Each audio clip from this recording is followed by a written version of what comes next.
ரிஷபராசிக்கு இந்த மாதத்தில் 2ஆம் பாவகம் மிகவும் வலிமையா இருக்கு. அதாவது தனம், குடும்பம், வாக்குஸ்தானம் மிகவும் சிறப்பா அமைஞ்சிருக்கு. அப்போ குடும்ப உறுப்பினர்கள் மூலியமா உங்களுக்கு நல்ல பொருளாதார விஷயத்துல நன்மைகள் கிடைக்கக்கூடிய ஒரு அதிர்ஷ்ட மாதம்னே இந்த மாதத்தை சொல்லிடலாம். அதே மாதிரி பாத்தீங்கன்னா இது நாள் வரைக்கும் இருந்து வந்த வெளியூர் வெளிமாநில தொடர்புகள் மூலியமா இருந்து வந்த சில பொருளாதார சங்கடங்கள் தீரக்கூடிய மாதம் இந்த மாதம். சார் நீங்க வெளியூர்ல இருந்து ஒரு கம்பெனியில இன்வெஸ்ட் பண்ணிட்டு சார் அது எனக்கு ரிட்டர்னே வரலைன்னா இந்த மாதத்துல கண்டிப்பா ஒரு நல்ல பாசிட்டிவான ரிசல்ட் வரக்கூடிய நல்ல மாதம். அதே மாதிரி பாத்தீங்கன்னா பங்கு வர்த்தகத்துல நான் இன்வெஸ்ட் பண்ணியிருக்கேன் சார் எனக்கு ரொம்ப நெகட்டிவா இருக்கு சார்னா கண்டிப்பா இந்த மாதம் பாசிட்டிவா இருக்கக்கூடிய ஒரு நல்ல மாதம். ஏன்னா உங்களுக்கு 8ஆம் பாவம் வலிமை பெறுறது இது அதிர்ஷ்டம் இதனால வரை இருந்து வந்த அமைப்புகள்லாம் தெளிவாகக்கூடிய நல்ல மாதம் தான் இந்த மாதம். இந்த மாதத்துல நீங்க எடுக்கக்கூடிய எல்லா முயற்சிகளையும் நல்ல விதமா பழிக்கக்கூடிய நல்ல மாதம் தான் இந்த மாதம். இந்த மாதத்துல நீங்க இரண்டாம் திருமணம், அதாவது முதல் திருமணம் ஃபெயிலியர் ஆயிடுச்சுங்க,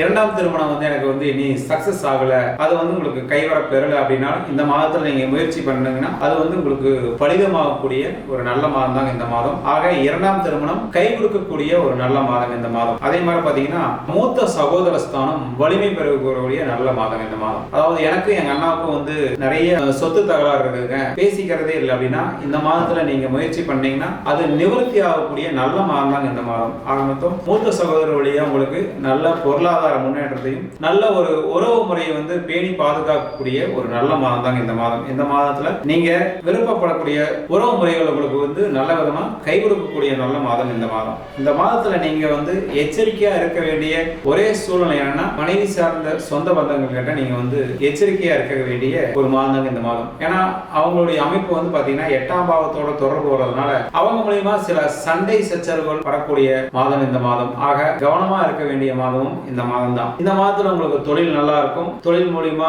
நல்ல முன்னேற்றங்கள் இருக்கும், அதன் மூலம் உங்களுக்கு பேரும் புகழும் எல்லாமே மிகவும் சிறப்பா வரக்கூடிய நல்ல மாதம் தான் இந்த மாதம். இந்த மாதத்துல நீங்க வீண் முயற்சிகள் அப்படிங்கிறது பாத்தீங்கன்னா மனைவி சொந்தங்கள் மூலியமா மட்டும் கொஞ்சம் கவனமா இருந்துக்கணுங்க. மற்றபடி பொருளாதார முன்னேற்றம் நல்லா இருக்கும். அதே மாதிரி பாத்தீங்கன்னா பேரண்ட்ஸ் விஷயத்துல உங்களுக்கு இது நாள் வரை இருந்து வந்த சங்கடங்கள் இருந்தாலும் இப்போ பாத்தீங்கன்னா நீங்க தாய் வழி உறவுகள் மூலமா உங்களுக்கு நல்ல அனுகூலமான காலகட்டம் இந்த காலகட்டம், சரிங்களா? அதனால பாத்தீங்கன்னா தாய் வழி சொந்தங்களுக்கு உங்களுக்கு தாய் மாமன், சித்தப்பா, தாய் மாமன், சித்தி இவங்க எல்லாம் பாத்தீங்கன்னா நல்ல விதமா உங்களுக்கு உபயோகமான தகவல்களை உங்களுக்கு கொடுக்கக்கூடிய ஒரு நல்ல மாதம். இந்த மாதத்துல நீங்க எடுக்கக்கூடிய எல்லா முயற்சிகளுக்கும் தாய் வழி சொந்தங்கள் மூலமா உங்களுக்கு நல்ல உதவிகள் கிடைக்குங்க. நீங்க புது முயற்சிகள் தாராளமா இறங்கலாம். அது உங்களுக்கு நல்ல விதமா பலன் கொடுக்கக்கூடிய அற்புதமான மாதம் தாங்க இந்த மாதம். இந்த மாதத்துல நீங்க பாத்தீங்கன்னா தெளிவான முடிவுகளை எடுத்து வளமான வாழ்க்கைக்கு நீங்க அடிக்கொடலாம். மிகவும் சிறப்பான பலன்கள் கொடுக்கக்கூடிய நல்ல மாதம் தாங்க இந்த மாதம். நன்றி, வணக்கம்.